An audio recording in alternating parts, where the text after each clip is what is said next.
siempre está lo ideal, ¿verdad? Lo que tenemos que hacer, lo que nos dice que es lo más, digamos, recomendado para la situación. Pero a veces tenemos que hacer lo que podemos. ¿Sí? Les voy a hablar de este caso porque quizás alguna vez se vean en una situación similar. Una vez también estuve en una situación muy estresante, en la cual, en la época de pandemia, nosotros, en la época de pandemia, entendimos todo ese periodo de tiempo. La cátedra de psiquiatría del Hospital de Clínica se dividió en grupos para evitar que si por ahí nos enfermamos, se enferme todo el equipo y se cierre el servicio. Para evitar que se cierre el servicio, se estableció un protocolo para intervención, cómo se iba a hacer las gestiones de urgencia, etcétera, etcétera. Pero en esa época al comienzo por lo menos había mucha incertidumbre. Yo no sé cómo fue en Brasil, ¿verdad?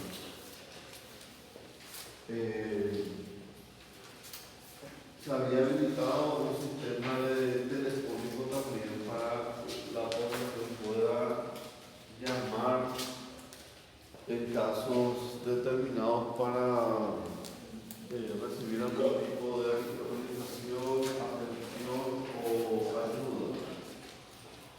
En una de esas me tocó atender a una joven que me llamó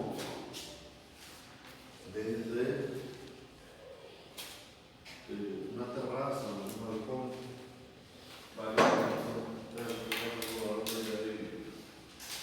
con ideación suicida, con plan arrojarse de ese balcón.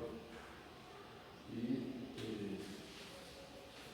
decidió llamar para porque tampoco era alguien que ya no veía más otra salida. La joven no se identificaba. Yo intentaba tratar de ubicar, de saber quién era para poder evitar algún tipo de ayuda. No había un protocolo específico de cómo actuar en esa situación. Esta joven me comentó que había pasado muchas cosas, que no quería vivir, que tenía recuerdos de su vida, no necesitaba nada, que sentía que su vida no valía nada y que sufría mucho y que no encontraba una salida para todo lo mal que se sentía. Y pensaba en arrojarse en el balcón, pero también quería encontrar personas que quería buscar ayuda, por eso me llamó. No me daba ningún lado. Pero muy interesante esa llamada porque puede pasar cualquier cosa en una situación así, ¿verdad? Podría suceder cosas complicadas. No tenían forma de ubicarla, saber más o menos en qué lugar estaba, llamar a la policía o a los bomberos para que acudan donde esté. Solo tenía el número de ese teléfono celular de esa persona en la cual llamó. Y lo que yo trataba de hacer era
fue algo muy complicado, ¿verdad? Porque en una ciudad, en una situación, la gente se dedica luego a eso, a recibir llamadas, situaciones, ¿verdad? No es como de todo, yo creo que no tiene cara, no puede ser posible.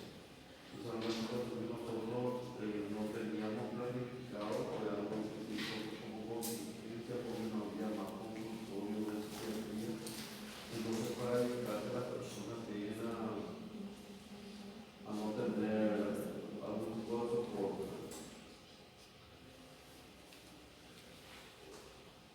Una vez que vino ya fue algo diferente, porque tratar esta situación en forma presencial es algo muy importante porque puede establecer un vínculo con esta persona y establecer un plan de acción y ver otras alternativas. Por suerte vino, porque si no iba a quedar una incertidumbre de verdad de qué pasó con esa persona. Bueno, el día de hoy tuve una situación parecida, pero la persona estaba presente. El problema es que está completamente sola. ¿Cómo actuar? ¿Qué hacer? Vimos en esa charla que tuvimos de que hay que generar o tratar de encontrar una red de apoyo. ¿Qué red de apoyo le podíamos ofrecer? Ya establecimos el diagnóstico, ya tenía toda la sintomatología, antecedentes. Yo podía iniciar una medicación, pero ¿cómo iniciar una medicación con seguridad, un tratamiento con seguridad? Si no tiene una red de apoyo, la ideación suicida activa presente con un plan. Esa persona está sola. ¿Qué se puede hacer? Ingresarle en una opción, pero ¿dónde interno dentro del hospital? ¿Qué sala me va a aceptar una paciente con ideación suicida? Un paciente con ideación suicida. En pediatría no voy a tener problemas porque el pediatra entiende de que una situación en donde negarle el auxilio a un niño es complicado, pero en el caso de un adulto, ¿cómo hacer? Yo no le puedo decir cuál va a ser el objetivo de ingresarle al hospital. ¿Cuál va a ser el objetivo? Resguardarle 15 medicaciones. Yo no estoy de guardia todos los días, no hay psiquiatra, no hay psicología que te acompañe. Va a estar ahí y quizás le van a dar medicación, pero ¿quién le va a detener? ¿Quién se va a ocupar de que esta persona no salga del hospital o que no se haga daño en el mismo hospital? Nadie va a estar al tanto de esa persona 24 horas. ¿Qué pasa?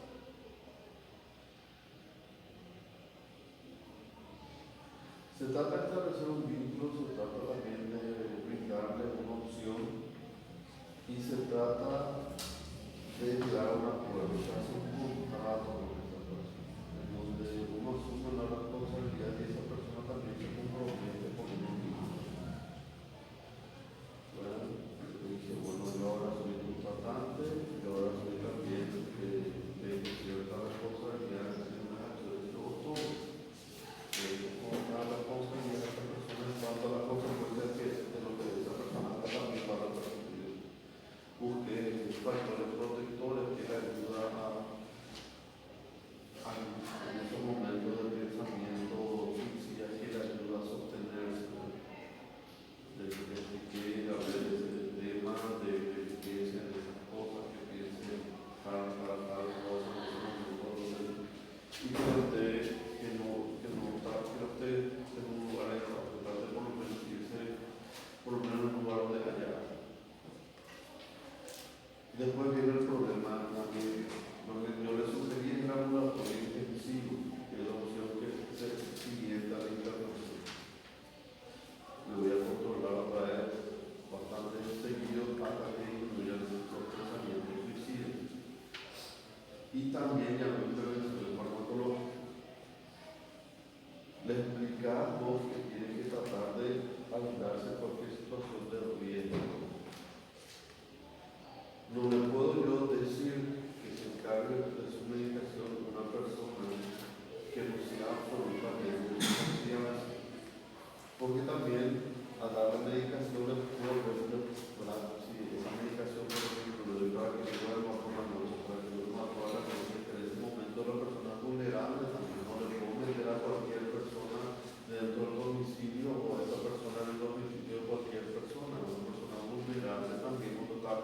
con medicación hipnótica.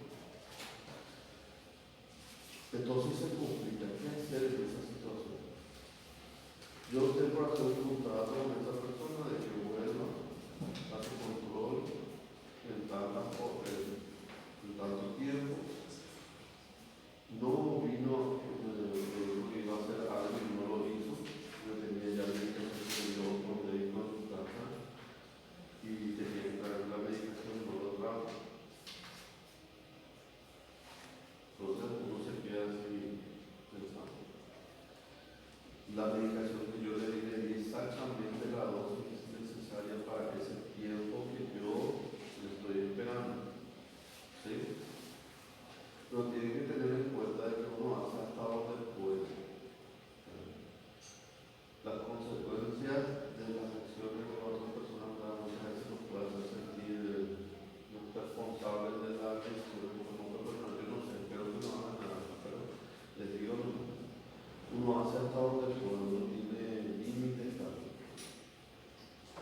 En este caso yo le di medicación para el tiempo prudente, yo me quedé con el resto de su medicación y le dije que venga todo el tiempo a controlarme y yo le voy a ir dando medicación para el tiempo que yo le vuelvo a citar.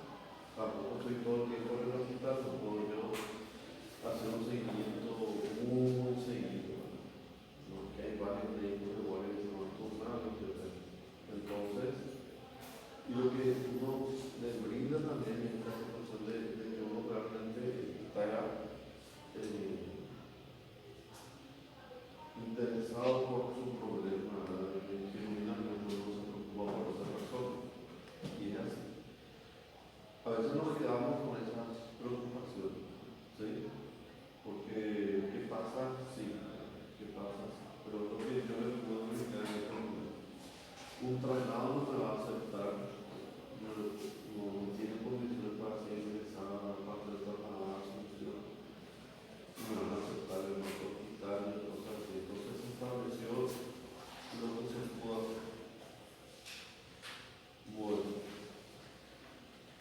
recuerden eso, tienen que tener presente que en las situaciones que vengan hay cosas que dicen los libros tenemos que hacer, pero a veces no tenemos accesibilidad como yo no tengo forma de que esa persona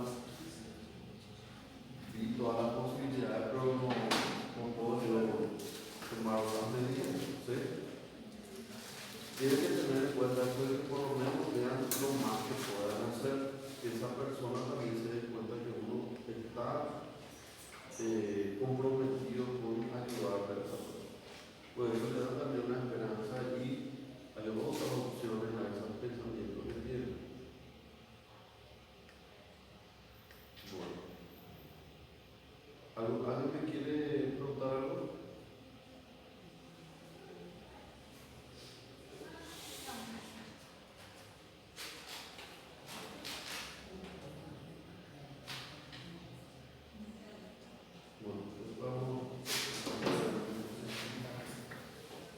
Le digo esto porque a veces uno tiene esos protocolos, esas cosas que hacer, a veces uno, toda la red de apoyo que tiene esa persona es el médico o la persona que está a ese momento. Y le brinda todo lo que puede en ese momento. Yo no le puedo decir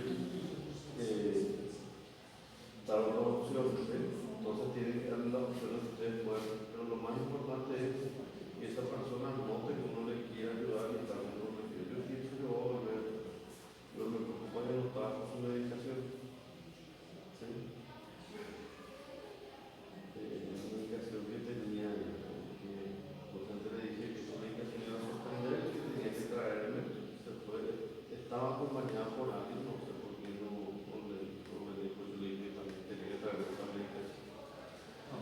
Una opción que me dijo era darle a esa otra persona la medicación para que no tenerla en su casa, pero esa persona también no es muy cercana. Yo espero que le haya dado a esa otra persona su medicación, porque la misma persona decía tener de lo que pueda hacer, porque quiere ayudar, pero también tiene miedo de cuando le vienen sus pensamientos, esas cosas, cómo va a actuar, qué va a hacer en ese mismo momento. Entonces tiene que tener la menor posibilidad de acceder a los medios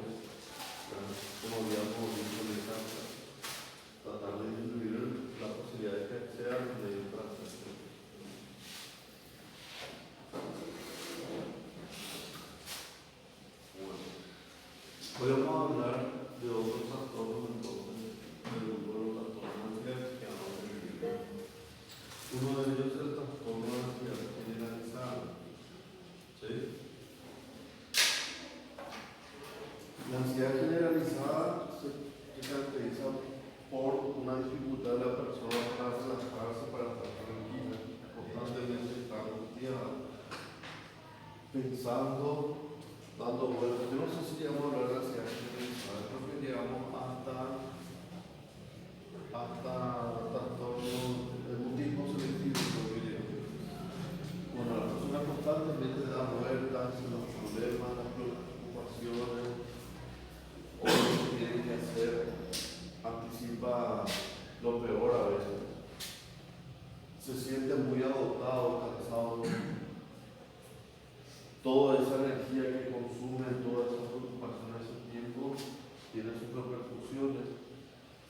Le cuesta concentrarse, le cuesta mantener la atención, tiene una sensación de fatiga física y mental, irritabilidad, se estalla o se pone nervioso fácilmente, problemas para dormir, muchas veces un insomnio de conciliación, se acuesta y no puede dejar de pensar y se encarga las situaciones, problemas o viejos que ve o imagina, tensión muscular.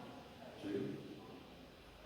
Y tenemos que ver claro que tiene que haber una alteración del funcionamiento importante para la persona. No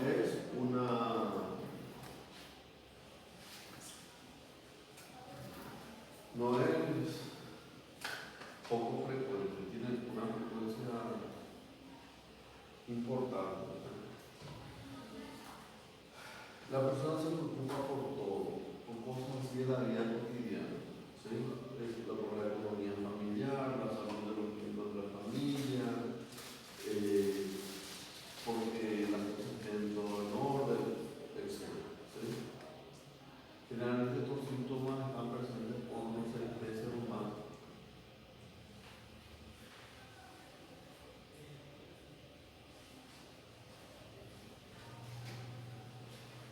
Y la persona no logra controlar, no logra dejar de controlar.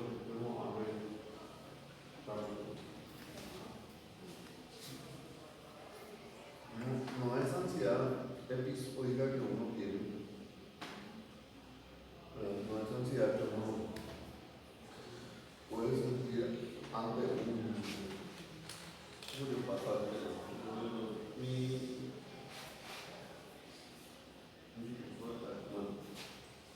No es ansiedad que nosotros tenemos ante una situación específica, porque no es una preocupación normal, es una situación que realmente les afecta en su vida.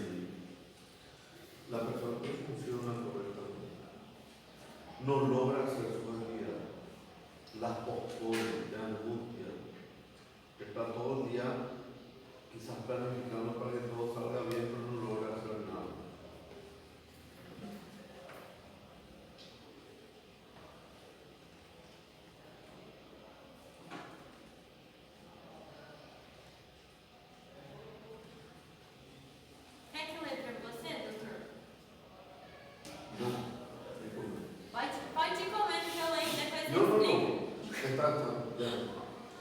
Vamos a ver que no es frecuente, ¿verdad? 3, ¿verdad? O sea, del 3 al 4%, 5%, ¿verdad? Personas se ven afectadas por trastornos de ansiedad, ¿verdad? Anualmente, imagínense, es bastante.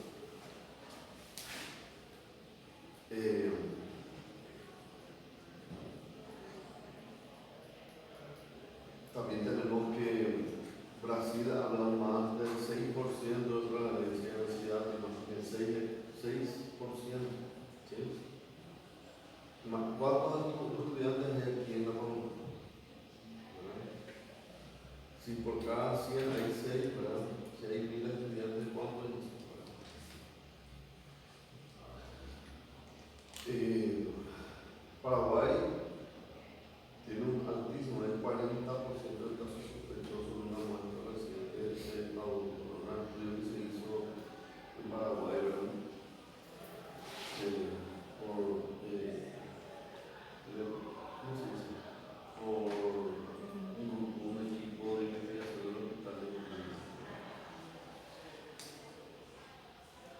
Imagínense que a pesar de que es un problema bastante frecuente, se tarda bastante para conocer. Se tarda bastante. Y muchas veces las personas no logran identificar que es un problema, ¿verdad? Lo toman como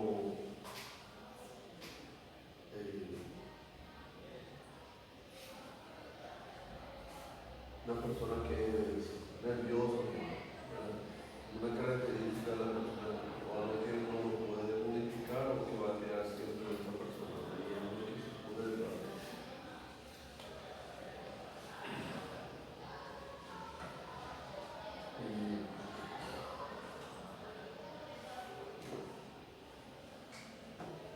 El malestar es significativo, ¿verdad? No es un malestar, no es, alguna vez se sintió ansioso, ¿verdad? Uno se siente, pero realmente abatido cuando está varios días tenso, ¿sí? Se siente abatido, le duele el cuerpo, le duele la cabeza, se dificulta la digestión.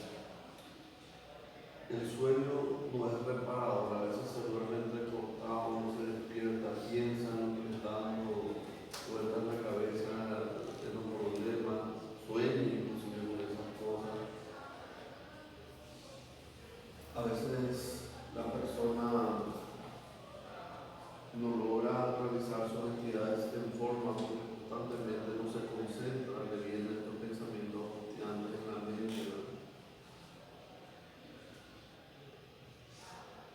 Aquí tenemos algunos factores, ¿verdad?, que tienen que ver siempre. El factor genético siempre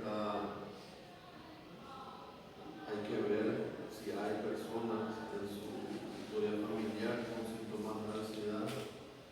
Hay algunas escuelas que hablan de que también puede ser una conducta aprendida, ¿sí? Una conducta aprendida de un núcleo familiar, la forma en que las personas afrontan las situaciones, ¿sí? Y las situaciones de estrés crónico contribuyen también. El cortisol elevado produce cambios en la neurobiología, ¿no? Y están también las alteraciones neurobiológicas que siempre habíamos hablado respecto a la depresión, las aminas endógenas, la serotonina, la noradrenalina y el GABA, que es el neurotransmisor inhibitorio principal.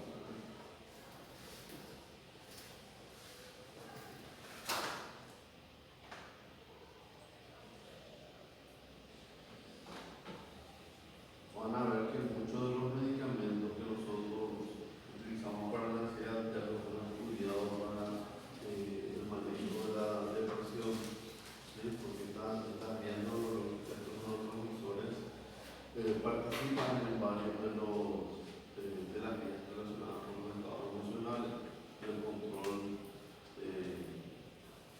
o la regulación emocional. En este caso,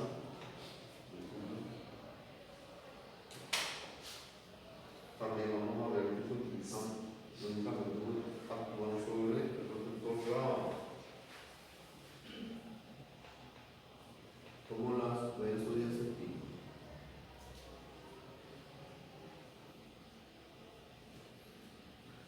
Los síntomas. Habíamos hablado de esa preocupación. Claro que cuando hay una situación angustiante o pendiente de nuestra vida nos suele dar la preocupación, pero la preocupación de que estas personas es excesiva, ¿sí? Cosas que son del día a día de generar preocupación y es incontrolable. La persona no logra controlar esa angustia.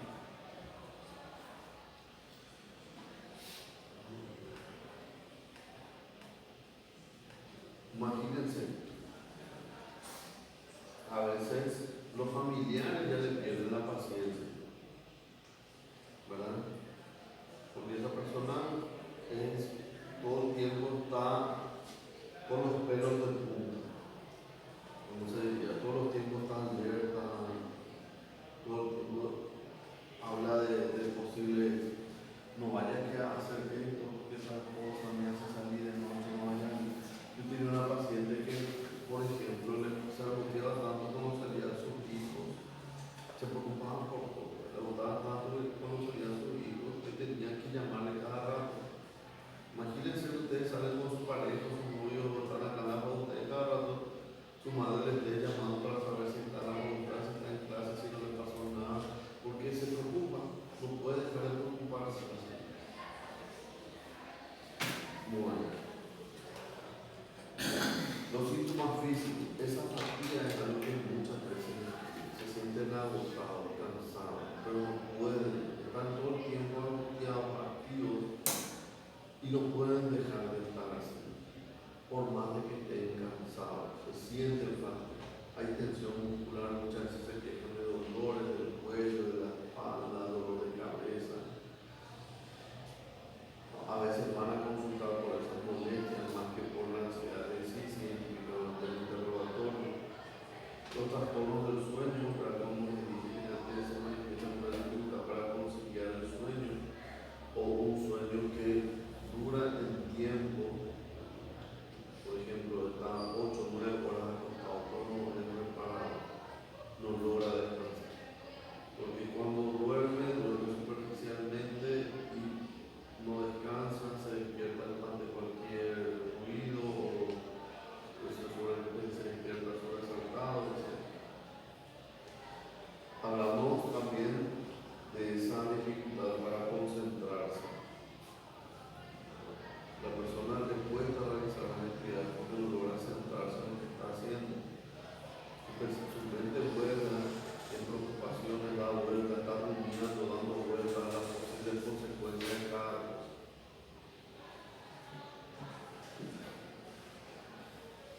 Y como dijimos, tiene impacto en la vida. Los criterios diagnósticos.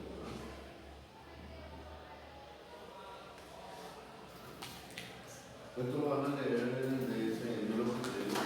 Entre ellos van a ver todos estos síntomas que la persona presenta y la duración que tiene. No ver Jesús.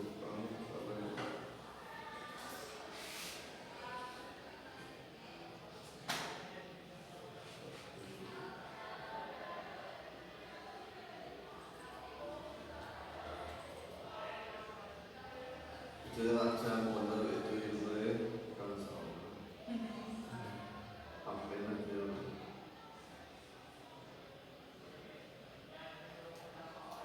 Y bueno.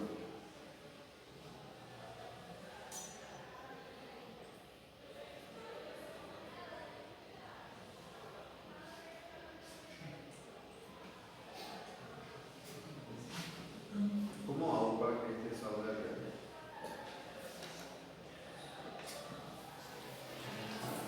Le tengo que trasladar, ¿verdad? ¿Salgo la presentación? ¿Ah? Isso.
casi todo el día y que tienen problemas mínimo 6 meses. La dificultad para controlar la preocupación y que tiene que haber tres o más de los síntomas están descritos ahí. Y en los niños ahora solo la inquietud o sensación de estar atrapado por los nervios, se siente intranquilo, inquieto, se queda en duda, fatiga fácil, dificultad para concentrarse, quedarse con la mente en blanco, la irritabilidad, la tensión muscular y los problemas de sueño. Son los síntomas que habíamos, ¿sí? Y que pueden producir un malestar clínicamente significativo. Hay que tener en cuenta de que no está ninguna sustancia orgánica que pueda estar relacionada a eso. Recuerda, por ejemplo, que hay sustancias que son estimulantes, como la cocaína, la anfetamina, la cafeína, que pueden dar síntomas de ansiedad o parecido a la ansiedad. Entonces hay que descartar el uso de estas sustancias. Hay también situaciones clínicas que pueden generar estos síntomas. Entre ellos está el hipertiroidismo, que muchas veces se confunde con ansiedad.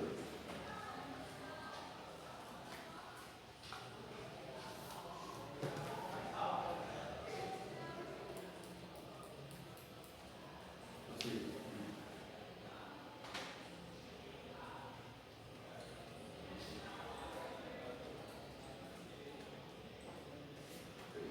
No sé cómo lo que hizo.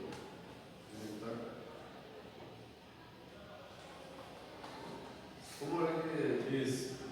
Para ampliar, es que para que proyecte después. Ahí. Me hace falta experiencia con la computadora. Y este hago allá, ¿verdad?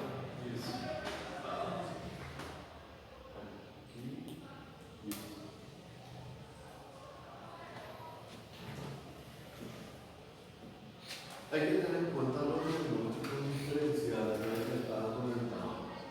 ¿Sí? Están los otros trastornos de ansiedad tienen características diferentes. ¿Sí? El trastorno de pánico y el trastorno de ansiedad generalizada pueden haber episodios de pánico, no es lo que les caracteriza. La ansiedad por enfermedad es una preocupación intensa, persistente, que no logra controlar personas de tener alguna enfermedad o patología grave. La depresión mayor también es un diagnóstico diferencial porque hasta un 60% de las personas con síntomas depresivos también presentan síntomas ansiosos. Claro, la ansiedad puede ser inducida por sustancias o causas médicas. Recuerden que hay medicamentos de uso cotidiano también pueden tener como efectos adversos los síntomas ansiosos, inclusive los mismos medicamentos que utilizamos para tratar la ansiedad. Los ISRS o antidepresivos pueden generar en el periodo inicial de tratamiento un aumento de la ansiedad. Eso hay que explicarle a los pacientes, porque a veces abandonan el tratamiento antes de que se presenten los efectos clínicos.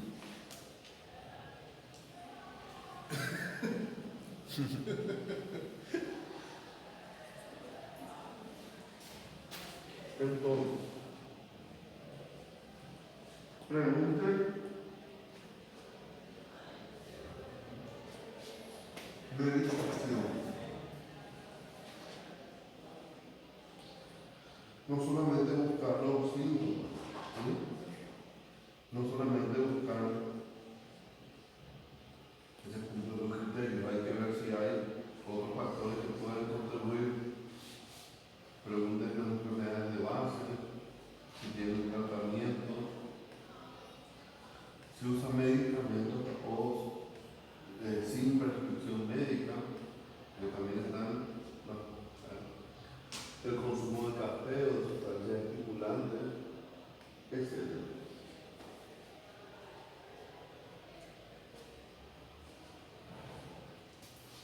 y así van a ir orientándose en los síntomas. Y en ocasiones van a tener que pedir métodos auxiliares de diagnóstico, como por ejemplo, si la persona se siente fatigada, que a veces se siente fatigada, que siente que late muy rápido su corazón, que se cansa fácilmente, ¿qué pueden pensar?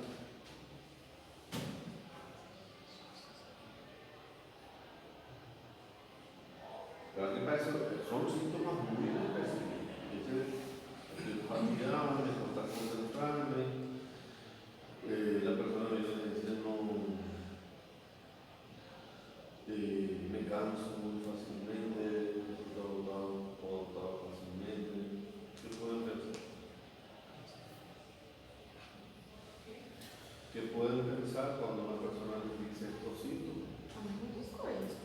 Pueden De vitamina. ver algunas cuestiones, una anemia, puede dar esa sensación de Falta de fatiga, de zinco, palpitación, vitamina D. sentir que el corazón le late muy rápido, ¿verdad? Entonces hay que buscar algunas cosas, hay que tratar de verle a la persona en su contexto. Si le ven que está muy pálido, y se siente fatigado, ¿verdad?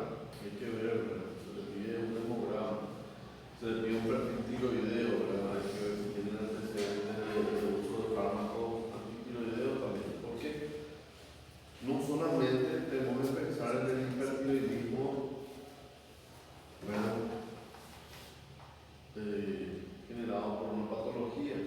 También no tenemos que pensar si la persona dice, no, yo soy hipotiroideo, bueno, ¿qué tiene que pensar?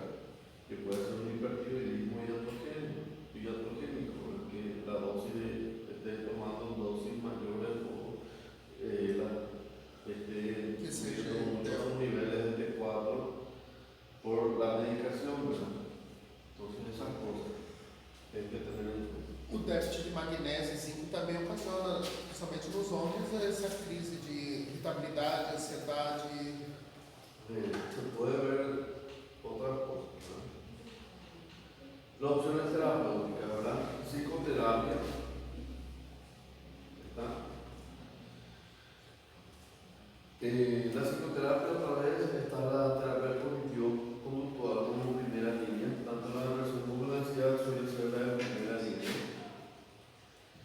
y ayuda mucho a reducir, ¿verdad? La química. También se puede utilizar en combinación con los fármacos. Generalmente utilizamos los inhibidores selectivos de la recaptación de serotonina o los duales. Las benzodiazepinas las utilizamos siempre más bien como un adyuvante, lo usamos solo por. El ejercicio físico ayuda bastante. Vamos a ver que el ejercicio físico genera naturalmente también la producción de sustancias que combaten la ansiedad y la depresión. Ejercicios de relajación, de atención plena, ayudan también.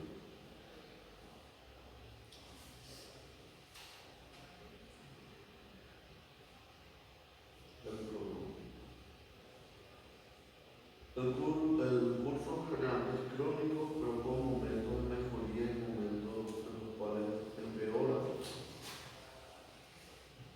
Justamente el tratamiento combinado de psicoterapia con farmacoterapia es el que tiene mejores resultados. La psicoterapia sola es equivalente a la farmacoterapia, especialmente en la forma menos grave, pero la combinación de ambos métodos optimiza los resultados. Igual, si uno no trata, ¿verdad? Desde el funcional per sí,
Y eso es lo primero que hay que abordar por el paciente.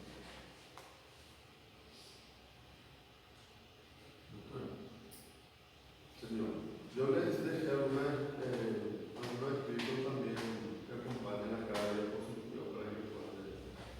En este trastorno de la ansiedad generalizada, puede desencadenar otros trastornos como obsesivo compulsivo.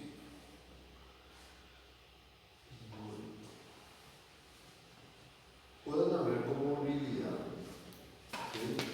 Porque podemos tener, por ejemplo, ansiedad generalizada y otros trastornos, ¿verdad?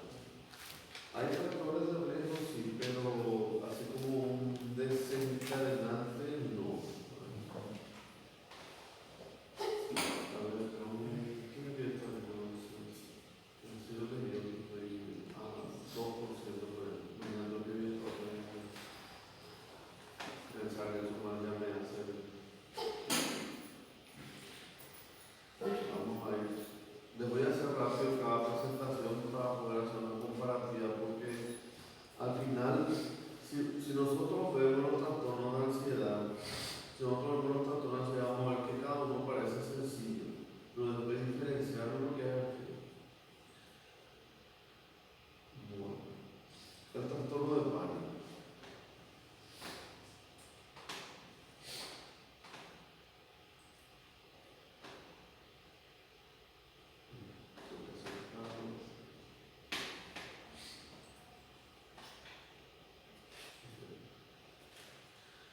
El trastorno de pánico se diferencia.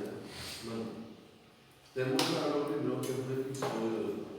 Los episodios de pánico son crisis que generalmente inician bruscamente, en donde la persona llega a tener un malestar importante que aumenta rápidamente de intensidad hasta llegar a un pico y se mantiene por un tiempo y luego va ascendiendo gradualmente. Estas crisis de pánico tienen varios síntomas, ¿sí? Hay síntomas físicos, ¿sí? Como por ejemplo las palpitaciones, sudoración, temblor,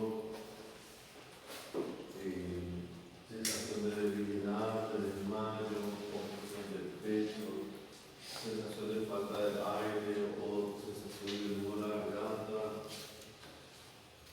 Puede aparecer síntomas gastrointestinales y se pueden acompañar de otras condiciones emocionales como miedo a morir, miedo a que algo malo suceda, miedo a perder el control, miedo a volverse loco, o también podemos decir que le puede dar como una ganas de salir corriendo, de gritar, de llorar, son un complejo de síntomas que generan muchísimo malestar. Doutor, Los episodios de pánico, ¿sí?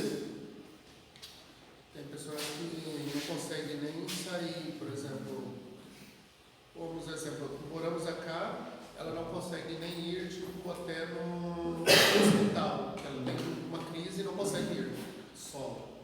Bueno, Não consegue dirigir para ir para lá. Isso entra também dentro do transtorno de pânico? y hay que ver. Por eso les quería decir, los episodios de pánico se pueden presentar en múltiples trastornos de ansiedad.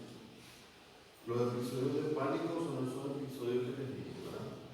En un trastorno de ansiedad generalizada pueden aparecer episodios de pánico, pero no es lo que le caracteriza. ¿Sí? En la fobia específica puede tener episodios de pánico también. ¿Sí? Ante, por ejemplo, si una persona tiene una fobia específica, conducir o viajar, ¿verdad? Se aparece cada vez que se expone a esa situación, ¿verdad? Pero para que sea un trastorno de pánico, lo que le caracteriza y tiene que caracterizarse por la presencia de varias crisis, y no solamente de las crisis de pánico, sino también de una anticipación ansiosa ante una crisis. La persona tiene miedo de volver a tener esos episodios, ¿sí? Hay una anticipación ansiosa. no es que se desencadena específicamente por algo, ¿verdad? Se puede desencadenar en forma espontánea o sin un gatillante inclusive. Muy bien.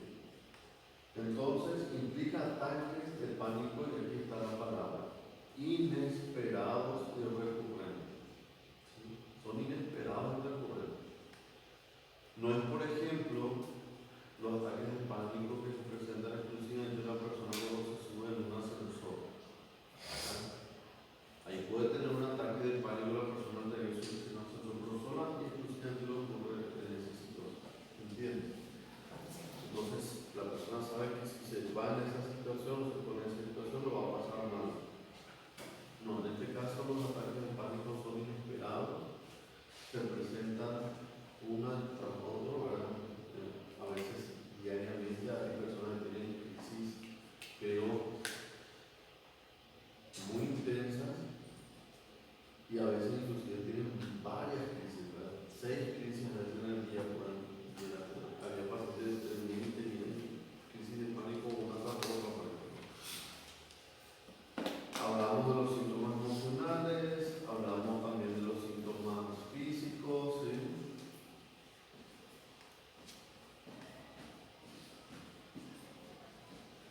Y hablamos de que tiene que estar acompañada de la ansiedad anticipatoria y las conductas evitativas. Aquí encontramos en cuanto a la prevalencia, todas las 3% de la población mundial, en la mayoría de incidencia en mujeres. Empieza al final de la adolescencia, generalmente. En América Latina tiene un porcentaje similar y en Paraguay se habla que son subdiagnosticados, pero tenemos una información muy limitada. Hablamos a través de todos estos factores, ¿verdad? Que estuvimos hablando con todos los trastornos mentales, donde podemos ver factores genéticos, biológicos, psicosociales, ¿sí? Y habla de esta hipótesis de alarma, ¿verdad? Donde hay una excesiva nivelación de catecolamiento. Nuestro cerebro, recuerden que tiene emociones muy básicas y emociones más complejas. Nosotros somos capaces de la emocional, pero el miedo, la ira, la tristeza, etc. son emociones básicas. Y las respuestas a veces a esas emociones son también muy básicas. Recuerden que estas respuestas básicamente son la reacción a una situación de riesgo potencial. Como por ejemplo, les suelo explicar a las personas cuando vienen al consultorio, les explico, bueno, tu cerebro tiene un sistema de alarma ante situaciones donde hay un riesgo importante para tu integridad. Y ese sistema de alarma se activa ante situaciones que amenazan realmente tu integridad de forma natural normal. Por ejemplo, si hay un asalto y está apuntado con un arma, se desencadena la respuesta del miedo, porque hay un factor gatillante desencadenante de verdad importante. Pero a veces nuestro cerebro dispara ese sistema de alarma ante estímulos menores, que luego reaccionamos por una exagerada a los estímulos. Inclusive la persona es consciente de eso, de que se pone nerviosa muy fácilmente, porque situaciones que otras personas no pasan sin problemas les cuesta muchísimo. Y ahí se desencadena todo un proceso, ¿verdad? En donde entra luego la amígdala cerebral, ¿verdad? Y todos los otros elementos que habían hablado, no creo que habló del estado emocional, ¿verdad? Pero nuestro estado emocional está controlado por distintos elementos de nuestra cultura, inclusive la corteza, por nosotros elaboramos una respuesta racional también a nuestro estado emocional. Pero en el miedo lo que se dispara es el sistema simpático, ¿verdad? El sistema simpático. Y hace que tengamos las reacciones físicas como para prepararnos para la lucha, para la huida, etc. Creo que lo hablamos ya una vez de cuáles son los efectos. La tensión muscular, uno empieza a temblar, los músculos están mucho más excitables, ¿sí? Hay un aumento de la frecuencia cardíaca y la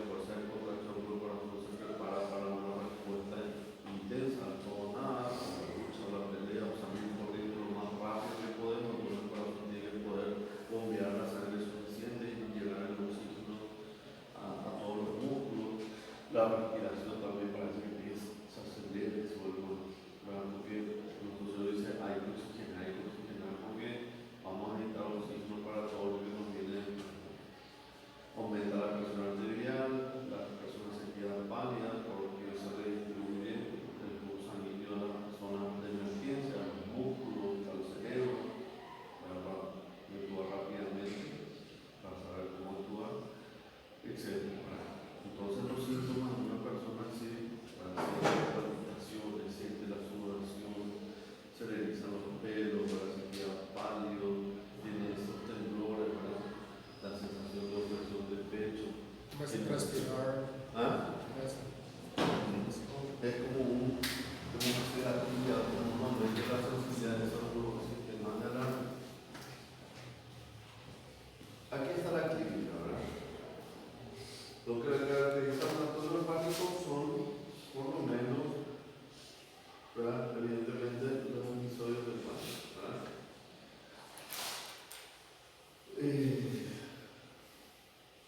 La ansiedad, la irritación, ¿verdad? Tenemos varios criterios, ¿sí? Vamos a mirarlos un ratito. Y el tratamiento es básicamente muy similar. También van a ver.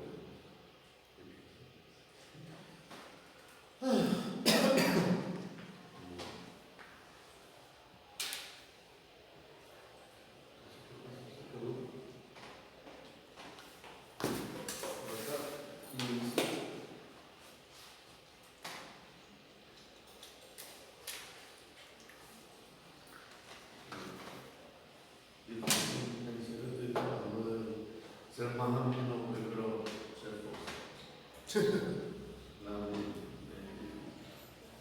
Bueno, en la ansiedad social tiene luego posibilidades de poder leer así acá. Não dá para enxergar direito, não. Aquí, por ejemplo, les puse a hacer una pregunta si quieren para que les sea como más fácil estudiar la diapositiva. Bueno. En la ansiedad social, justamente, hay un desencadenante que justamente son las situaciones sociales, ¿verdad? En aquellas situaciones donde uno puede ser criticado o la persona se queda, digamos, por miedo a que las personas le critiquen, hagan un juicio de ello, ¿verdad? Por ejemplo, hablar en público, tener que exponer en la escuela, en la facultad, no solamente en eso, ¿verdad? En situaciones donde hay gente o de una apoyo social, no solamente así como tiene que pasar acá en frente, se ocultan allá en el fondo, tratan de que el profesor nunca les pregunte, tratan de pasar desapercibidos, genera muchísimo malestar cuando las personas se fijan en ello, ¿verdad? Comer en lugares públicos les cuesta muchísimo, ¿verdad? Por eso no suele salir, que están en un shopping, por ejemplo, y no le van a ver un público social comiendo ahí tan grande, ¿no? Le genera ansiedad, piensa que las personas le van a ver, le dan ese episodio de pánico, ¿no? Les dificulta mucho eso su día a día, les dificulta generar nuevas conexiones interpersonales, etc. Recuerden que también hay los síntomas físicos, ¿sí? Y la conducta afecta la funcionalidad. Hasta un 16% a nivel mundial, bastante importante. Generalmente ocurre también con más frecuencia en las mujeres. Hay una alta ansiedad reportada en Paraguay, que son para eso también. Creo que yo puse aquí lo que tiene que ver es justamente esto, justamente la ansiedad anticipatoria, ¿sí? La persona cuando se ve o va, nota que va, por ejemplo, que va a tener que exponer en la escuela, eso ya le genera mucha ansiedad mucho antes de que otra persona por la onda, días antes de se preocupa de la ciencia, se puede concentrar para preparar su exposición, le cuesta dormir, pasa muy mal.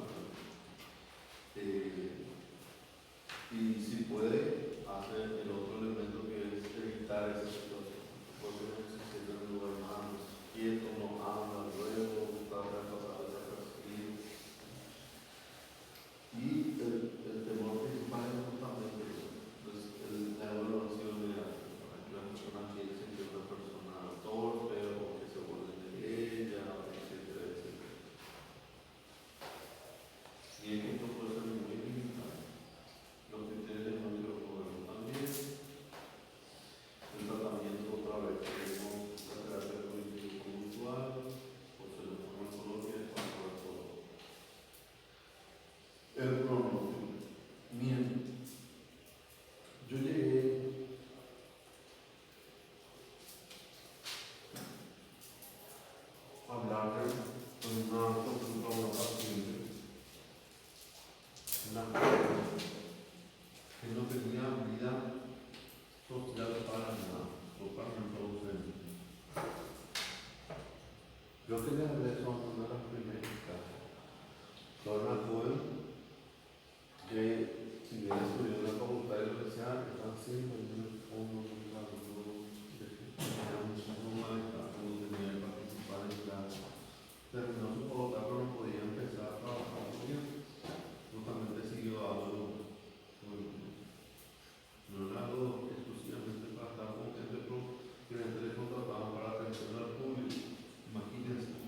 Y duraba muy poco en esos trabajos porque se quedaba muda, no podía hablar, se sentía muy ansiosa cuando venían las personas a hablarle, ¿verdad? Entonces rápidamente le desempleo.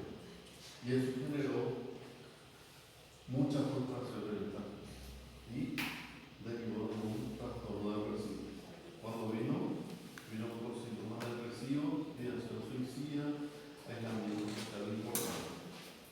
¿Verdad? Pero haciendo una historia clínica se vio que empezó mucho tiempo antes con síntomas de ansiedad social, le costaba mucho hablar con las personas, le costaba, no salía, no iba a ningún lado por el miedo de que no podía comer, no por un lado no podía hacer nada.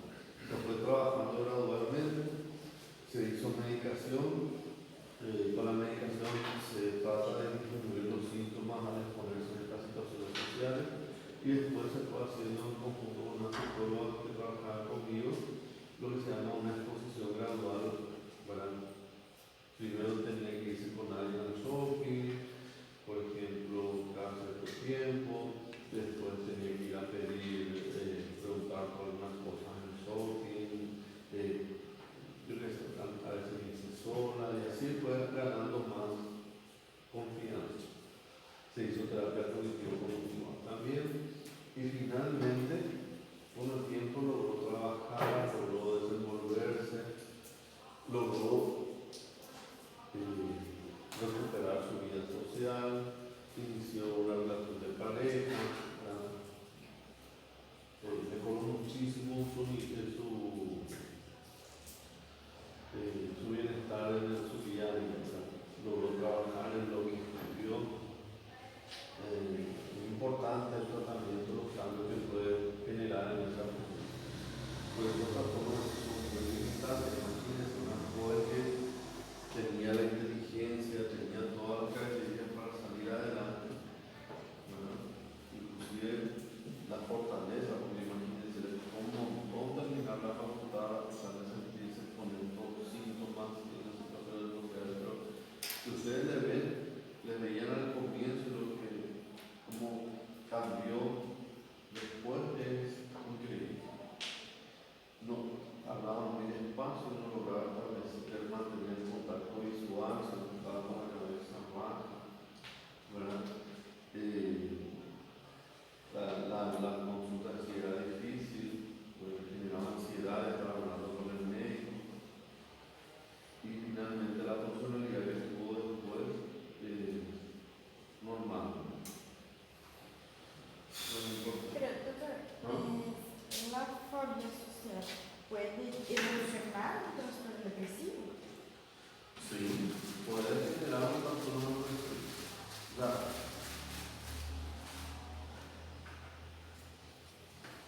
imagínate para esta persona, no tenía, la persona no podía salir a nada, no podía salir a hacer compras, ir a comer un lomito en un otro lugar, ir al shopping, trabajar en general, estudió un montón, le costó muchísimo llegar ahí, le dan un trabajo bueno y al final no logra mantenerse en ese trabajo debido a la persona se sentía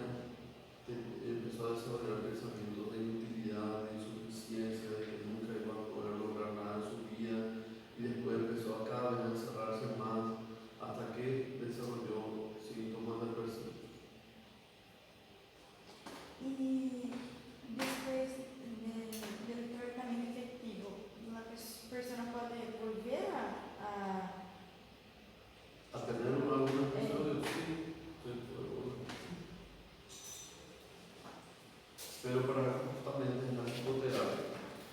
¿Sí? En la psicoterapia, lo que se le brinda a la persona es las herramientas para manejar estas dificultades en la vida. ¿Sí?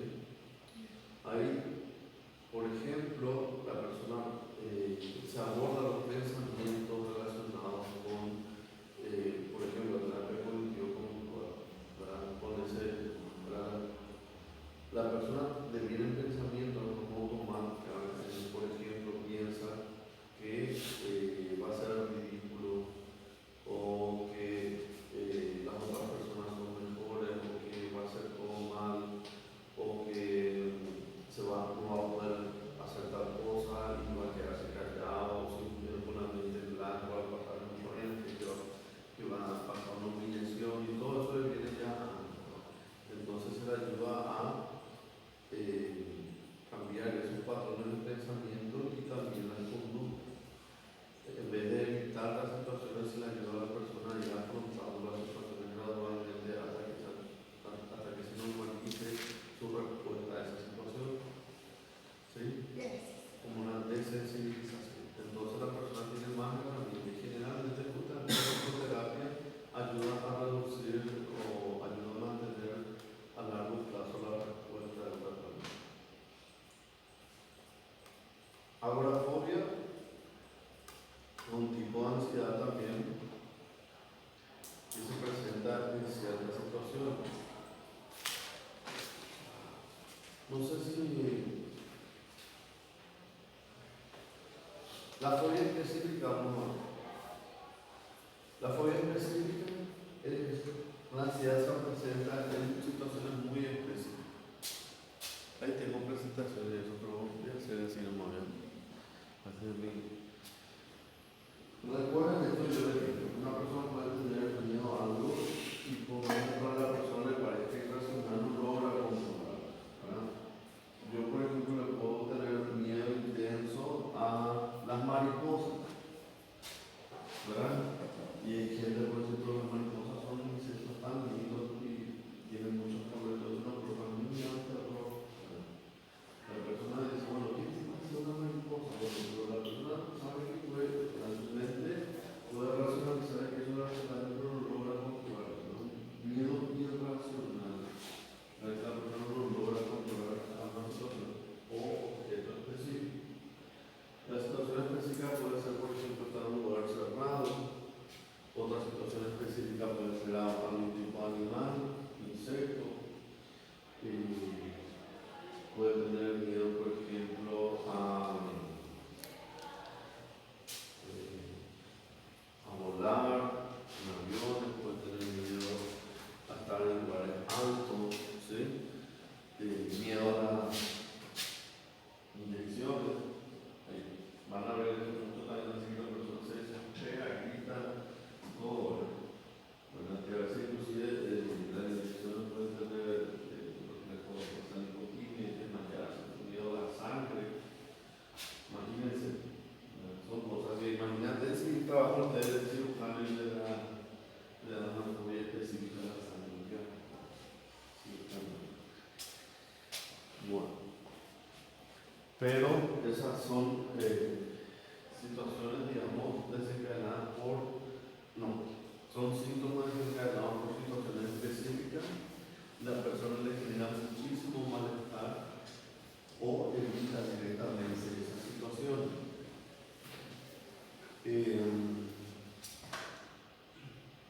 No siempre tener miedo a algo específico requiere una intervención. Para eso tiene que haber siempre el condicionante de que tiene que producir una alteración en la población.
constantemente tiene que exponerse al factor fóbico va a necesitar ese tipo de tratamiento para deshabituarse y perder ese tipo de problemas para poder realizar su actividad. Normalmente les digo algo, les digo algo. Tengo un paciente que le tiene terror, un miedo intenso, una fobia específica a las tormentas. Y hay una señora también que tiene ese mismo problema. Se desespera. Si ustedes le ven al paciente un ferótico y trabaja en cosas así que, o sea, imaginar que tiene fobia a la tormenta. La última tormenta que causó unos daños en el hospital fue muy intensa. Dice que él estaba con su familia y esta persona dice que se escondió bajo la cama, ¿verdad? Y escuchaba el viento y los relámpagos y todas esas cosas. Imagínense un adulto, pero no hace un señor y no puedo aguantar eso y se quedaba por la cama y temblaba y gritaba porque tenía muchísimo miedo. No puede, le agarra la tormenta por el camino y no sabe qué hacer. Trata de buscar un lugar donde estar seguro, ¿verdad? Y es complicado, pues le genera muchísimos problemas. Entonces hay que tratar. Sí, el señor trabaja con un chofer de camión. Imagínense que le da una fobia, pero no sé, entonces empieza a mover el tiempo y el señor está viajando, le genera muchísimo mal. Y a veces cuando empieza a tener, ve que va a haber ruido de tormentas, no logra agarrar trabajo. La agorafobia es otro tipo de trastorno en donde no es una sola situación específica, sino son unas situaciones que no saben. La agorafobia, no sé qué pasa. Bueno, ya por el profesor también, no está ahí, ¿verdad? No está por ahí. Se quedó en el limbo.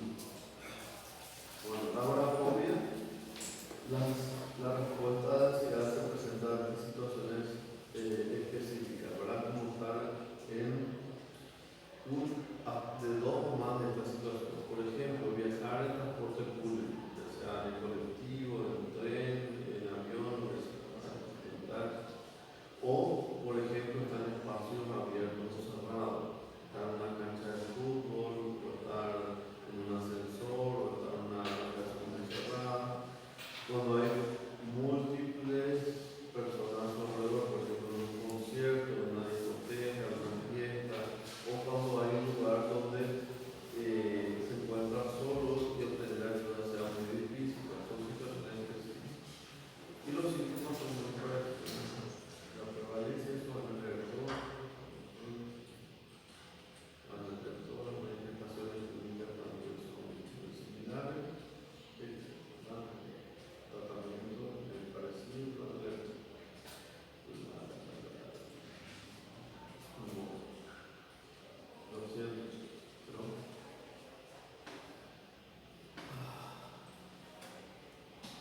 se me tomó un café totalmente. Bueno, quiero hacer un resumen antes de terminar y después quiero hablar de los fármacos. Los trastornos accidentales son varios. El mutismo selectivo, trastorno de separación, la ansiedad fóbica, agorafobia, la ansiedad generalizada, la ansiedad social, etc. Son distintas situaciones que se abordan muchas veces con algunos fármacos similares, pero que tienen clínica un poco diferente. La ansiedad generalizada no es una ocupación constante, la persona vive angustiada, ¿sí? Tanto que le afecta parte del sueño, su día a día, físicamente, etc. No hay un factor específico desencadenante, puede haber crisis de pánico, sí, pero la persona vive preocupada, eso es la persona vive preocupada por todo, por sus cuentas, por si se va la luz, por si lo que pasa, si alguien le va a saltar, la persona es increíble.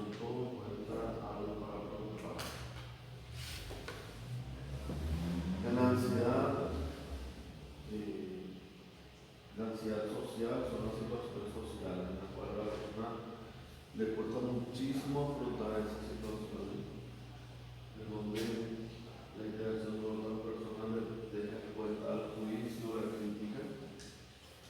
Después tenemos la fobia específica, que son situaciones o objetos o elementos específicos que se encargan de vivir intenso, por más de que la persona se dé cuenta que es personal. Después tenemos agorafobia, que se dé en una cierta cantidad de situaciones, porque público, lugares cerrados, lugares abiertos, estar solo, lugares donde la salida o el acceso a la privacidad es dificultoso. El abordaje psicoterapéutico y farmacológico son posibles, ¿verdad? A veces combinar ambos es mejor. Entonces van a diferenciar cada uno, ¿verdad? Sí. Doutor, tanto nessas nos transtornos de ansiedade, a pessoa sabe que isso é exagerado, né? Tipo, ela tem consciência de que. Sí, no es psicótico, la persona se da cuenta de que es exagerado, inclusive le da vergüenza hablar de eso, ¿sí? A veces le da vergüenza hablar de eso y le genera muchísimo malestar. E admitir e fazer o tratamento, né? ¿Cómo? Se admitir e aceitar o tratamento. No siempre. Les digo nomás que a veces tienen tanta ansiedad, les preocupa tanto las cosas que a veces tienen miedo hasta la medicación. Entonces, sí.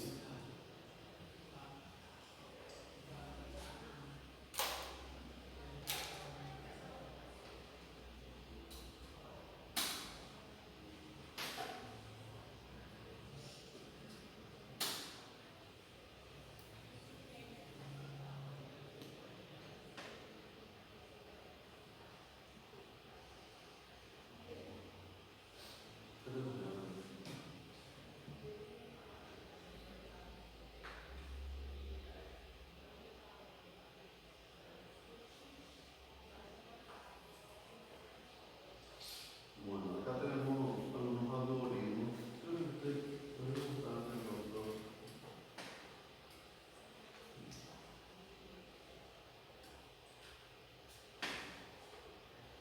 Estamos usando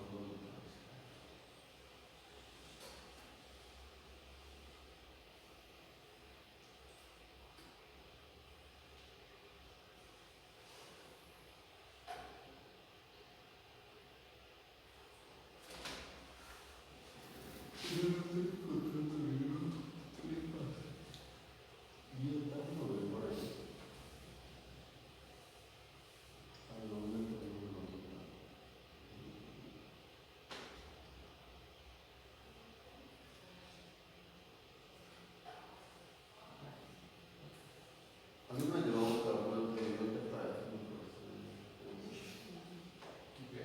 Y acá ven ahí, ¿no? Não.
Y ayudantes ya se puede agregar antipsicóticos. A veces es necesario llegar a los antipsicóticos para controlar los síntomas de ansiedad. ¿Sí? Algo que se utilizaba mucho para manejar los síntomas del pánico eran los beta bloqueantes. ¿Por qué? Pues los beta bloqueantes disminuyen los síntomas físicos. ¿Sí? Disminuye las palpitaciones, disminuye los temblores, disminuye el malestar físico, la activación adrenérgica y nerviosa del cuerpo, pero no afectan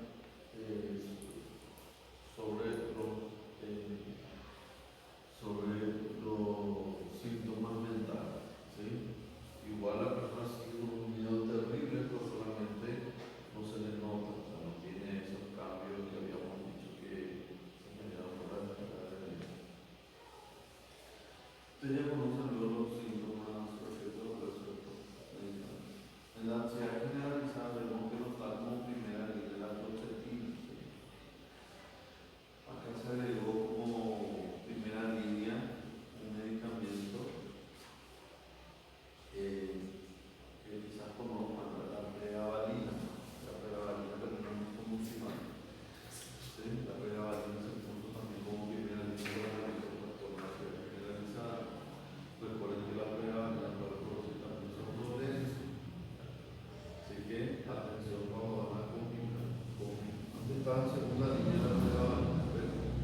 Subió a la primera línea de la pregabalina. Bueno, vieron que tiene una buena eficacia para la ansiedad generalizada. Recuerden entonces que la pregabalina también tiene síntomas de depresión central. Tiene efectos de depresión del sistema nervioso central. Tiene cuidado al combinar con otros depresores del sistema nervioso central. A veces el abuso de alcohol es una forma que utilizan las personas para manejar la ansiedad social, por ejemplo. ¿Sí? El alcohol puede estar presente. También el tabaco. El tabaco también es una forma que las personas utilizan para manejar la ansiedad. Tercera línea y otra vez lo recomendado por otra zona. La ansiedad social, aquí tienen otra vez los ramos de coordinación y tercera línea. De todos ellos les salgo las dosis de ella. ¿Se acuerdan de eso? De las dosis, sertralina, 50, 200, etc. Entre otros más que se ponen aquí, pero nosotros no necesitamos ahora de nuestra zona. Tiene que saber las reacciones adversas, etc. Este cuadrito es interesante para que ustedes tengan en cuenta para su práctica clínica.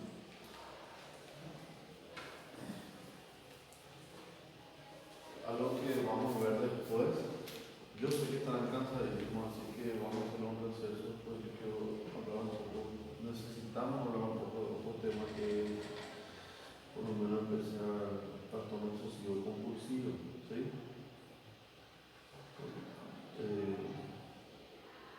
Porque nos falta mucho contenido. Bueno, ¿qué se está hablando antes?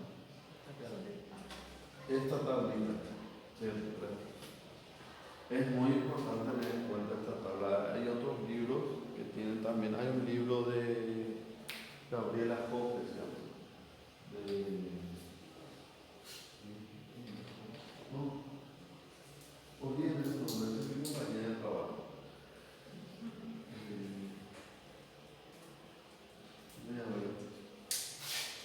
O diazepam intravenoso ou intramuscular, doutor? ¿Cómo? Ou tem as duas doses para uma crise? No. Não, No. ¿Para qué vas a usar esa vía si la persona va a tomar? Vos le decís, mira, esto te va a hacer bien, y la persona se quiere sentir bien, te va a tomar. Dale Bioral, o sublingual, o lo que sea. Pero te va a dar, ¿verdad? Intramuscular, especialmente el diazepam, tiene una absorción muy errática. ¿Entendés?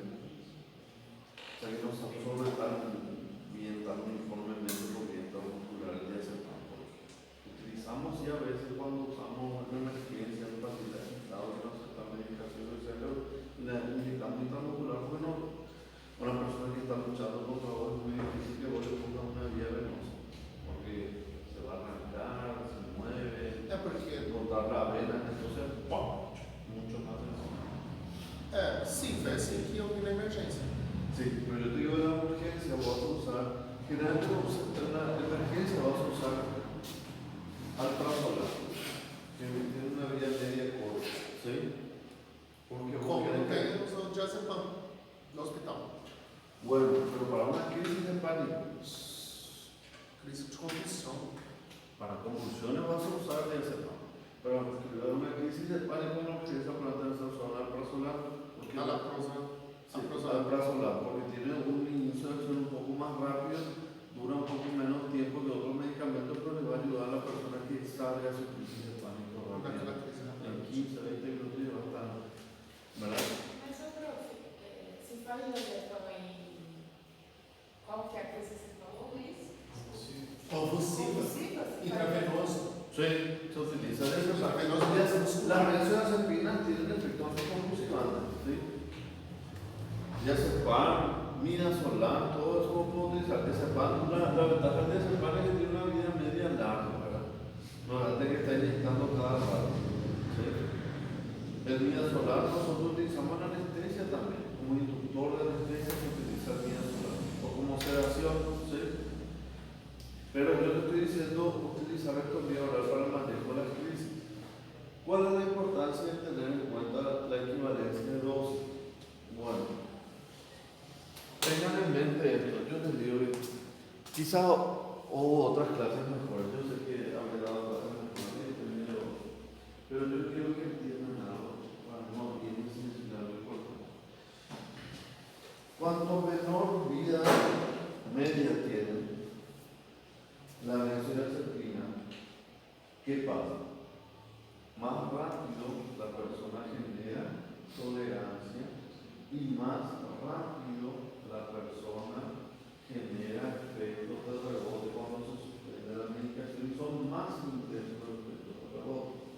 Si una persona está usando por mucho tiempo, yo les digo que van a encontrar gente que toma décadas de benzodiazepina, décadas. Que vienen con su alprazolam de 1 miligramo, 2 miligramos, están tomando desde hace 10 años, ¿verdad? Y tienen 60 años, 68 años, están tomando su alprazolam y ya vienen luego ya porque se fracturó su cadera, ¿no? Van a ver que las benzodiazepinas, y voy a repetir muchísimo, aumenta el riesgo de caer en un adulto mayor, y un adulto mayor con fractura de cadera tiene más, no, porque se quedan en cama, hace problemas de trombosis venosa, un montón de otras cosas. Bueno, escaras, un montón de requieren mucho tiempo de reposo, cirugía, un montón de cosas que para el adulto mayor es un desastre.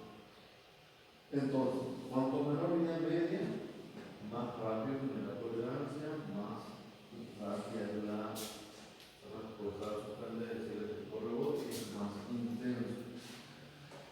Generalmente, ¿qué es lo que hacemos en personas que están usando mucho tiempo de benzodiazepina? Vamos a tratar de reducirlo gradualmente, no reducirlo de forma brusca. A veces se comete el error de que una persona que está tomando 2 miligramos de alprazolam para dormir toda la noche y dice, no, esto va a hacer mal, después de caer ya de la hospital de memoria, que esto, aquello, y le quitamos el suspender. Y después es una crisis horrible de ansiedad, temblor, entonces, ¿qué hacemos? Hay que reducir gradualmente, hay que saber cómo reducir. Se puede usar el mismo medicamento que estaba consumiendo la persona y se reduce lo más lentamente posible. Lo más rápidamente posible, pero sin apurarse. No se aconseja disminuir más del 25% de la dosis. ¿Sí? Y se puede hacer cada pocos días o cada semana o a veces cada 2 semanas, dependiendo del tiempo en que dure sus síntomas de abstinencia. Explicando a la persona que no sostenga bruscamente. Si la persona no tolera esos excesos, se puede hacer una reducción más lenta. ¿En qué sentido? Bajar menos porcentaje de la dosis o prolongar más el tiempo. Bajan una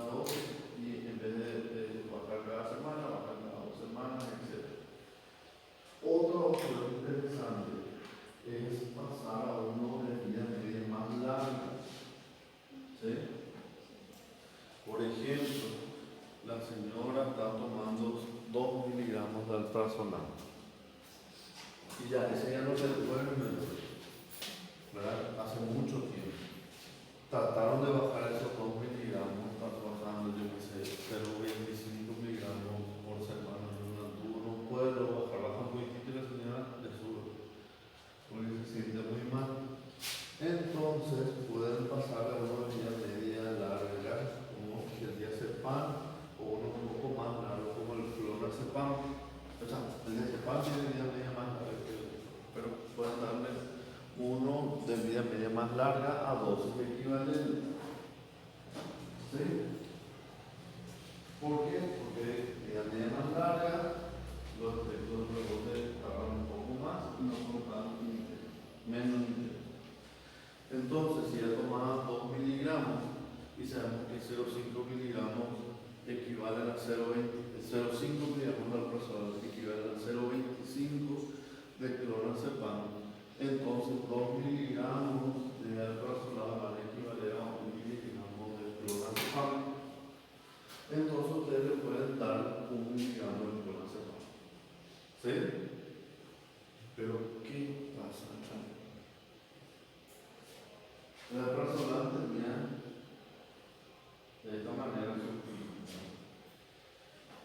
A la persona, el clonazepam, para que alcance su estabilidad, cuando sus concentraciones estables en el plasma necesitan más tiempo. 4 días medias del clonazepam son mucho más tiempo que 4 días medias de alprazolam. Al comienzo es probable que la persona necesite tomar concomitantemente de alprazolam si aparecen síntomas de rebote muy intensos. ¿Sí? Hasta la dosis que tomaban antes, hasta 2 miligramos de alprazolam. Y después, eso se quita después de un tiempo de tratamiento, de una semana. Y ya se queda solamente con los miligramos de clonazepam. ¿Entienden eso? Entonces ustedes le ponen su clonazepam, que le pueden poner en comprimidos, le pueden poner en gotas, o pueden empezar con comprimidos, le dan 1 miligramo, que es media pastilla de 2 miligramos. Y después le están bajando, después le van bajando el clonazepam gradualmente hasta suspender. Si vuelven a tener dificultades, le pueden pasar a gotas. Y en gotas es más fácil ir bajando más puntualmente. Y tiene que ver ahí cuántas gotas equivalen a 1 ml, y 1 ml es 2,5 miligramos en la presentación de gotas en Paraguay. Entonces, generalmente son 20 gotas 1 ml. Aqui no Paraguai tem esse sublingual também, doutor? Ahí también formas de comprimido dispersable.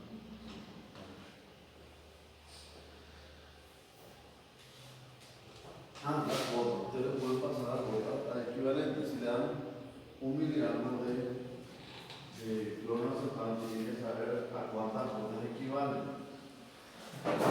¿Sí? Ustedes tienen 1 miligramo. Si 20 gotas son 2,5 miligramos, entonces hay que hacerle la recién. Hay algo, tienen que ver, generalmente lo que dice el producto, el fabricante, la empresa, cuántas gotas ponen. Por ejemplo, una de las marcas que se usa mucho en nuestro país, no son 20 gotas por ml, son 30 gotas por ml. O sea, haciendo la analogía, 12 gotas, 30 gotas, 2,5 miligramos, 12 gotas por miligramo, 6 gotas, 0,5 miligramos, 3 gotas, 0,25 miligramos. Entonces, así tenemos una idea de cómo el proceso es para esa marca. ¿Sí? Cada marca ustedes tienen que ver cuántas gotas por ml, y se van calculando y le van dando, pasando la gota equivalente de gotas a comprimir, y te van bajando más fácilmente el voto. Son estrategias que pueden usar en la práctica. ¿Sí? Porque les digo, a veces una gotita, la persona tiene una tendencia que no quiere casar una gotita, lo quiere increíble. Le va bajando hasta lo máximo y esa última gotita, el cloro no quiere eso. Y ya prácticamente no tiene ningún efecto. Sai ou não? Bueno, E quais medicamentos seriam ideais para fazer essa transição do benzodiazepínico para dormir? como? Não sei exatamente. Qual seria a medicação que geralmente é usada para suspender um benzodiazepínico, tipo clonazepam, para quem utiliza para dormir? Podemos segurar de 12 anos. A única forma. Sim, mas qual é a outra medicação que geralmente é inserida? Ah, la persona no puede dormir Ah, y tiene edad para que duerma. ah, Eso es lo que yo Eso. entiendo. Supongamos, porque a maioria que faz uso de benzodiazepínicos, igual o clonazepam, faz uso para dormir. Ou não? más o menos, realmente usan para muchas cosas. Pero, te digo, hay gente que usa para la ansiedad, le dio una vez, o su amigo le quitó alguna vez, o su vecino, lo que sea, y le hizo súper bien y se quedó con ansiedad y toma 20, 30, 40, 60 gotas de clonazepam. Mas fica super sonolento. ¿Ya? Mas fica sonolento. Sí, pero ¿qué es lo que pasa? Con el tiempo. Ah, que resistência. Genera tolerancia. ¿Sí? Bueno, y hay otras personas que utilizan sustancias, consumen cocaína u otras cosas y toman benzodiazepinas para bajar. ¿Sí? Não é verdade. ¿Mm? Não vai dar um efeito que debate. Usar cocaína e tomar. No, pues si no, no duermen, están ahí súper activos, de verdad, cocaína y quieren dormir, le bajan o marihuana o le bajan clonazepam o una cosa para poder bajarse y poder estar más normal. Tu pregunta era qué hacer con una persona que Sim, tiene porque tem insomnio. muito paciente que toma Sí. o clonazepam, Por o insomnio. alprazolam. Y, bueno, la persona tomó inicialmente por insomnio. Primeramente, las benzodiazepinas sí se utilizan para manejo de insomnio, son de segunda línea. De primera línea tenemos los hipnóticos no benzodiazepínicos, Solpidem, Desopiclona, etc. Bueno, después vienen las benzodiazepinas, pero nunca se usan por mucho tiempo. Lo normal es que una persona duerma sin medicación. Hay estrategias o maneras de abordar el insomnio que tienen mejor efectividad a través de los medicamentos a largo plazo. Entre ellos está la psicoterapia y está la educación de la persona en las medidas de higiene del sueño, que son las medidas que interfieren o las costumbres que uno puede tener o malos hábitos que interfieren con los sueños nocturnos. Eso, por ejemplo, para tomar café para estudiar hasta altas horas de la noche o tomar tereré de noche para estudiar hasta horas de la noche. Claro que no va a dormir bien. O tomar psicoestimulantes, a veces hasta tarde para poder estar alerta, para poder estudiar o rendir bien, o lo que sea. Eso hace que la persona duerma muy poco, ¿verdad? Y después le baja, o no tenga sueño y después le baja a ver si ya se. Supongamos, ¿verdad? Hay que terminar, tenés que estudiar por qué inició la medicación. Era una crisis de ansiedad, fue por algo emotivo, fue porque, etc. O porque no dormí. Si no dormí, ¿el insomnio es primario o es secundario? O sea, el problema para dormir es el problema primario o es secundario a otro problema. Otro trastorno mental, o trastorno físico, o orgánico, o clínico, lo que quieras llamarlo. Yo dice, no duerme porque le duele su cadera. Entonces hay que tratar el dolor para que la persona pueda dormir. Si no, nunca va a dejar de tomar insomnio. ¿Sí? Si el insomnio es por ansiedad, se trata su ansiedad y con eso para el insomnio. Si insomnio está relacionado con depresión o distimio, otra cosa se trata. Imagínate que una persona que está tomando por ansiedad o por depresión o lo que sea. Tipo no transtorno bipolar, geralmente eles têm bastante insônia. No, en el trastorno bipolar un episodio de manía no va a dormir de 2 o 3 horas o toda una noche o varias noches va a estar sin dormir. Pero eso no es porque tiene insomnio, eso es porque está hiperactivo. Donde te debería estabilizarte el humor le vas a dormir. Claro, vas a usar medicación más Para eso tenemos esa tablita que vemos con los medicamentos que les pase algo. Vas a ver uno que tenga más efectos sedativos que te ayude terapéuticamente. ¿Entendés? Puedo usar quetiapina, que es un estabilizante del humor, un antipsicótico típico que se utiliza como estabilizante del humor, y utilizar también como para producir la somnolencia. Puedo usar olanzapina, que tiene un efecto sedativo, que es súper útil también para los trastornos de un episodio de manía o lo que sea. Es en caso de manía. ¿Verdad? Por una vez que vuelve a estabilizar, esa persona va a dormir bien. Va a mantener su medicamento de mantenimiento. Ahora, imagínate que una persona tiene depresión, ansiedad o otras cuestiones y por eso empezó a tomar.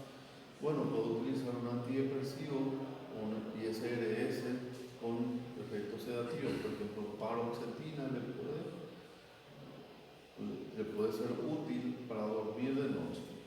Entonces le pones paroxetina a la noche, eso le da sueño y le va quitando su medicación, su clonazepam. Le quitas clonazepam o mantener el tiempo de tratamiento para su depresión, ansiedad o trastorno obsesivo compulsivo, lo que sea.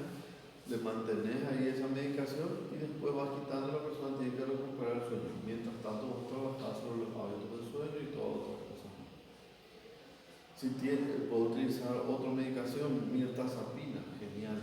Trazodona, genial para que duerma. Que tenga efecto sedativo. Le puedes dar esos medicamentos, que son los de tercera línea. Y, primera línea, los no benzodiazepínicos. Segunda línea benzodiazepinas, tercera línea antidepresivos, digamos, con efecto sedativo, y cuarta línea son los antipsicóticos con efecto sedativo. Antipsicóticos puedo usar quetiapina, olanzapina, levopromacina, Mas dentre desses de primeira, segunda, terceira linha, o que é menos indicado é a segunda linha, que é os benzodiazepínicos. Para o tratamento de longo. No, para largo plazo ninguno. Si es solamente para insomnio, ninguno. Si es solo para insomnio, yo digo que vos estés tratando otras cosas. ¿Sí? Si el insomnio es muy persistente, vos vas a, pero no. Lo normal es que la persona duerma, hay que ver por qué no está durmiendo. Es un trastorno del sueño primario. ¿Qué tipo de trastorno del sueño primario? A veces duermen horas pero no descansan. Es un síndrome de pierna inquieta, tiene que ver con algún problema del sueño REM, ¿verdad? ¿Qué problemas tiene? ¿Se hace una polisomno o se hace algún estudio y se determina? Es una apnea obstructiva del sueño, una apnea central del sueño. ¿Qué es lo que está produciendo esos problemas en la persona del sueño? Se tiene que identificar. É algo pontual, então. Claro, uno va viendo. Tener que tratar crónicamente por insomnio en una persona, no, algo está pasando. A veces te das cuenta y el estudio está tardando mucho tiempo y después le vas quitando la benzodiazepina, meter otro medicamento, logras despejarle o de quitarle la benzodiazepina, le pones un tratamiento para que duerme y después vas evaluando su sueño. Hay algunas test para evaluar el sueño que evalúan consumo de sustancias, hábitos y un montón de otras cosas. Y ahí vos te vas viendo y vas identificando los problemas y vas corrigiendo esos problemas. Y lo ideal. En las personas mayores de 50 años, lo que se utiliza es melatonina. Y después se puede utilizar otras cosas, se puede utilizar antihistamínicos que dan sueño y otras cosas como para facilitar el sueño. Pero por corto plazo, nada de estas cosas. El sueño tiene que ser normal, regular y natural. Solo normal. Si usted está tomando algo para dormir es porque hay algo que hay que corregir. ¿Qué tal si descansamos antes de entrar? ¿Están todos cansados? Yo estoy cansado.